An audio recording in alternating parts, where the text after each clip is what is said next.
നമ്മുടെയൊക്കെ ഡെയിലി ലൈഫിൽ ഇപ്പൊ വളരെ സാധാരണയായി കേട്ടുകൊണ്ടിരിക്കുന്ന ഒരു വാക്കാണല്ലോ OCD എന്നത്. നമുക്ക് കുറച്ചധികം ക്ലീൻനെസ് ഉണ്ട്, അല്ലെങ്കിൽ എനിക്ക് കുറച്ച് വൃത്തിയുണ്ട് എന്ന് മറ്റുള്ളവരെ ഇൻഡയറക്ട്ലി അറിയിക്കാൻ വേണ്ടിയിട്ടും, നമ്മുടെ കൂട്ടത്തിൽ കുറച്ചധികം വൃത്തിയുള്ള നമ്മുടെ ഫ്രണ്ട്സിനെയൊക്കെ ലേബൽ ചെയ്യാൻ വേണ്ടിയിട്ട് അവന് കുറച്ച് OCD ഉണ്ട്, അല്ലെങ്കിൽ അവർക്ക് കുറച്ച് OCD ഉണ്ട് എന്ന് പറയാൻ വേണ്ടിയിട്ടും, അല്ലെങ്കിൽ നമ്മൾ വീണ്ടും വീണ്ടും ഏതെങ്കിലും ഒരു കാര്യത്തിൽ കുറച്ചധികം എൻഗേജ്ഡ് ആകുകയാണെങ്കിൽ എനിക്ക് OCD ഉണ്ടോ എന്നൊക്കെ സ്വയം ഒന്ന് ചോദിക്കാനോ ഒക്കെ ഈ ഒരു വാക്ക് പലതരത്തിൽ ഉപയോഗിക്കുന്നത് നമ്മൾ കേട്ടിട്ടുണ്ടാവും. എന്നാൽ എന്താണ് OCD? OCD എന്ന് പറയുന്നത് മാനസികാരോഗ്യത്തെ വളരെ കാര്യമായി തന്നെ ബാധിക്കുന്ന ഒരു മാനസികാരോഗ്യ അസുഖമാണ്.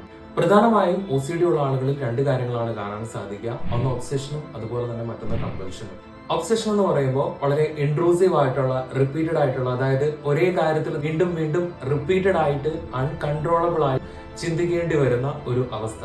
അതിന്റെ ഫലമായി OCD ഉള്ള ആളുകളിൽ ഒരുതരം വല്ലാത്ത ഡിസ്ട്രെസ് രൂപപ്പെടുകയും അതുമൂലം വളരെ ഹൈ ആയിട്ടുള്ള ഒരു ആൻസൈറ്റി അവരിലുണ്ടാകും. ആ ഒരു ആൻസൈറ്റിയെ കുറയ്ക്കാൻ വേണ്ടി ഏതെങ്കിലും ആ ഒരു ചിന്തയുമായി ബന്ധപ്പെടുന്ന ഒരു ആക്ഷനിൽ, അതായത് ഒരു കമ്പൽസീവ് ആയിട്ടുള്ള ഒരു ആക്ഷനിൽ വീണ്ടും വീണ്ടും റിപ്പീറ്റഡ് ആയി ഇടപെടുകയും ചെയ്യുക. ഈ ഒരു സർക്കിൾ ഇങ്ങനെ വീണ്ടും വീണ്ടും ലൈഫിൽ എപ്പോഴും ഉണ്ടായിക്കൊണ്ടിരിക്കുക.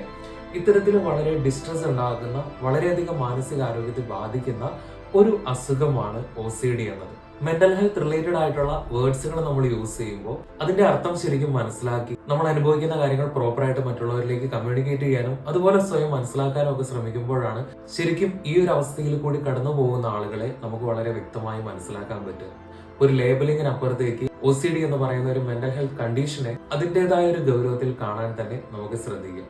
ഇതുപോലുള്ള കൂടുതൽ മെന്റൽ ഹെൽത്ത് റിലേറ്റഡ് വീഡിയോസിനായിട്ട് ഈ ഒരു പേജ് ഇപ്പോൾ തന്നെ ഒന്ന് ഫോളോ ചെയ്തേക്കും.